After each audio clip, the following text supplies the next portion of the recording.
Like a bow. Look, when you like the guy, you tend to give him the benefit of the doubt, okay? The first thing is reacting to his inconsistency with consistency.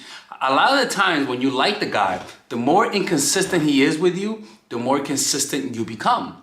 Unfortunately, when you see a guy acting that way, it's either one or two things. Three things. One, he has a girlfriend and he has to hide his phone and cancel plans on you because his girlfriend randomly changes things up. Two, he doesn't like you. Or three, he likes you and is trying to hide how he likes you or using my strategies. For the most part, it's either going to be one, he doesn't like you and he doesn't want to tell you because he doesn't want to hurt you. Or two, he has a girlfriend for the most part. Three, that she watches my channel or channels about how to seduce women is the last one, to be honest with you.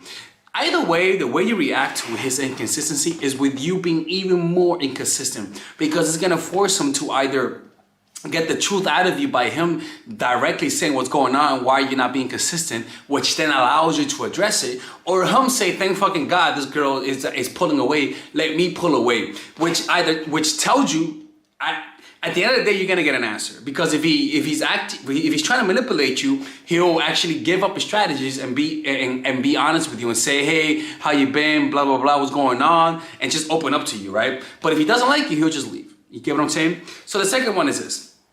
And before anything, just to let you know, we're having a seminar on this week in Amsterdam. It's actually for free because I changed it up. It's only going to be 1 hour. That's why I made it free. If you want to go, just DM me on Instagram. And I'm having a few seminars in Miami, LA, and Chicago in the fall. So if you want to see where I'm going to go to your city, click on the description down below where it says seminar, and I'll be able to go there. And you'll know when I go there. And I deleted the previous video because I didn't like some of the points, so I decided to make it again.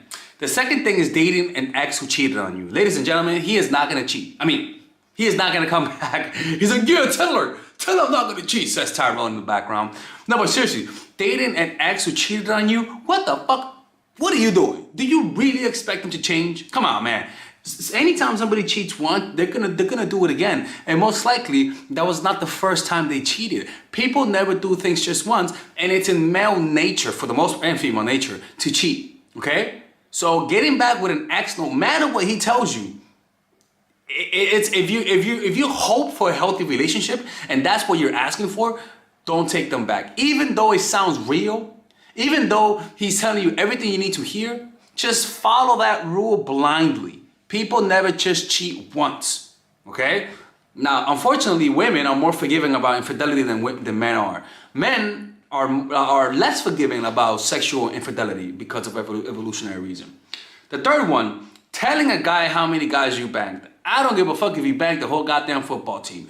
Do not tell him that. I don't care if this guy sounds open-minded. I don't care if this guy's levitating, meditating, all that shit. I don't care if he's the most feminist guy in the world. Guys will judge you. He'll say he doesn't judge it, but trust me, he will judge you for it secretly. Okay? So do not tell a guy how many guys you banged. If you're put it this way, if you're in your 20s, tell him you banged 10 guys. If you're in your 30s, tell him you banged 20 guys. If you're in your 40s, tell him you banged 25 guys. The point is that do not tell him how many guys you actually been with. Guys, unfortunately, for evolutionary reasons, they find that unattractive, right? It's the whole Madonna whore complex where guys actually categorize unconsciously women in two different places. They either categorize you as wifey material or they categorize you as a whore. There's no middle ground with the guys. And unfortunately, most women have their own, have their dirty little secrets in the background. And they always, for the most part, lie about the amount of guys they've been with. And guys are used to hearing a certain lay count. But in reality, women, and you guys notice, have a natural higher lay count than normal. It's just not socially acceptable to say how many guys you've actually been with. I don't care if it's even your friends, ladies. Never tell people how many guys you've actually banged. Please don't keep that to yourself. Take it to the grave, because your friends might betray you. The fourth one is paying for the dates. Look, I don't care. Well, if it's Leonardo DiCaprio or Father Alex, I completely get it. But outside of that, never pay for a date. I mean, come on. I mean, you're going through some stuff if you're paying for the date on the guy. If you have to approach a guy and pay for the date because either one, he's not approaching you and this is the only way to get him, or two, because he's broke. Either way, it's not a good idea. The only time I would suggest that you pay for the date is if you're dating a woman and you're a woman and you ask her out. That's the only time. Or if you're dating another woman, it's okay to split it up. 5, trying to change a man. I am telling you, ladies and gentlemen, look, trying to change a man is a lost cause. You're never gonna change him. If an addict cannot stop being an addict for his own sake, how the hell you think somebody's gonna change for their own sake? Never try to change a guy.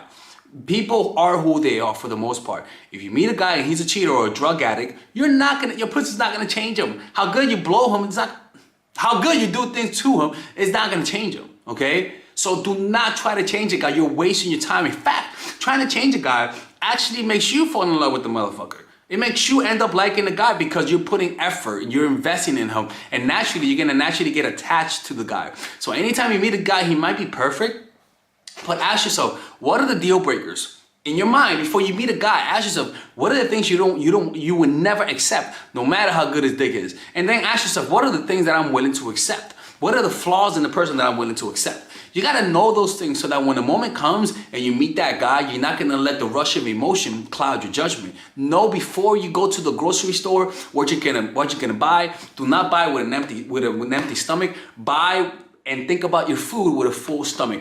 Before you meet the guy, before you get needy, before you love him, create those standards so that when you meet them, you're able to disqualify them as soon as possible, because the key is not about finding the right guy, but about eliminating the wrong guys as soon as possible so that you can make space for the right guys. The sixth one, dating a young, so also with the fifth one, if a guy doesn't want to have a kid, don't wait. If the guy's not ready for a relationship, don't wait. Sometimes you met them at the wrong time. Sometimes that same guy, you could have met him 5 years later and he's ready, but you're not gonna wait 5 years, because within those 5 years, you could have met a guy. And also, if you wait 5 years, that guy's not gonna respect you. And also, after 2 or 3 months, the guy really knows what he wants with you. In fact, after 2 or 3 months, if he's in a place in life where he doesn't want a relationship, and he meets you and you guys have natural chemistry, not that egoic type of thing, or not that sexual charged chemistry, but natural natural chemistry, where you meet somebody and you're friends with them no matter their age or looks. If you have that natural chemistry, that could change your mind. But most of the time, it's rare to find somebody like that. All right, ladies and gentlemen, if you guys ever want to learn how to use your feminine energy to influence people, learn how to use your masculine energy to become more assertive, and also learn how to blend both energies to improve your dating life, your spiritual life, honestly, your relationship life, your family life, your career life, this is the course for you. If I had to make a course for my nieces, I have 2 nieces, one is 19 and one is 15. 16. Holy shit. Oh my God, he's a bad fucking uncle. He's a bad uncle. Get him. Shut up, Melissa. You should get this course, right? And this is the course that I will make for them. So, for example, watch the curriculum, right? In the first week, we're going to be showing you how to establish a strong masculine foundation without letting it hurt your feminine energy. This masculine foundation is a source of who you are, right? It's your bodyguard. Without this, whatever feminine energy you create will be destroyed by the outside, because your masculine is your shield. So we'll talk about goal setting. We'll talk about how to develop a serious attitude. We're going to be talking about how to use more logic, how to use more goal-oriented behavior. It's more how to be a man. Now the next one is how to embrace the feminine energy, right?